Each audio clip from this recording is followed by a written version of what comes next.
Basically, I just wanted to give my thoughts on Wes Anderson's newest feature film, Asteroid City. I've seen all of Wes's filmography, some twice, some three times, some once, and I don't think he has a single bad film at all. So I really love his work. He's one of my favorite directors of all time. So this might be biased a little, I guess. But this movie was great. Now it has mixed reviews. I get why people don't like it or find it boring because it is a little bit of a slow burn at times.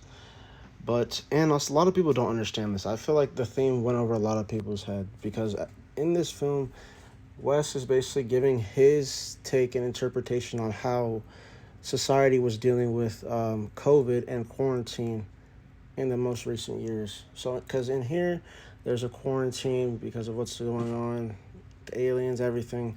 If you watch the film, you already know what I'm talking about. So basically, a lot of these characters, the main two, Scarlett and Jason Schwartzman, Augie, and Midge, they both deal with grief and they form a friendship. She's an actress actually in this play, in a play in here. And basically, in the play, they mention a lot. The play is mentioned a few times as basically they're saying the meaning of life for the main character, as he doesn't see much of a purpose in his life, as that his wife is gone and with his grief. Especially in the shot where he's living in the play, speaking to Margot Robbie, he basically seems lost in there. If you know what scene I'm talking about, you know what I'm talking about. Main character basically, his kids are actually named after Greek mythology, which is kind of cool.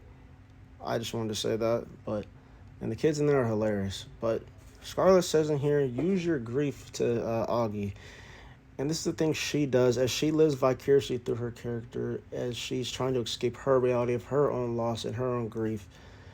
So these two characters I was able to very much relate to because during COVID, I dealt with grief. I dealt with the struggle of mental issues. That's what the theme in here is. It's basically just coming to terms with your grief during even, and they put the quarantine and the COVID perspective. So it's just basically modern day times. Now I get so like I said, you should see this movie twice though. Bryan Cranston, Malcolm in the Middle legend, Breaking Bad legend. He even said so himself. See this film twice, and I 100% agree. You definitely need to see it twice. I loved it. It's one of the best films of the year. The cinematography, color palette, set design, scene pieces, set pieces, like symmetrical shots, bro. Everything. Wes Anderson's amazing when it comes to making his films look aesthetically pleasing. So, if you've seen him, you know this. But that's all I want to say. I'm sorry that the video stopped. I didn't expect to talk this fucking long. But this is one of my favorite films of the year. Definitely my top 8. I will be releasing my favorite 2023 films, obviously, towards the end of the year. This is a good one.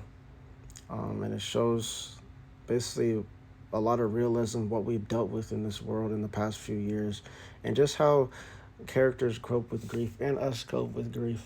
As the character, he doesn't even show his grief that much in here, and that's what a lot of us do. We kind of hide our grief, or we use other things to basically escape it, like Scarlett did with her acting as someone else in her play. That's all I have to say. Thank you. If you want listen to the whole thing, I'm out.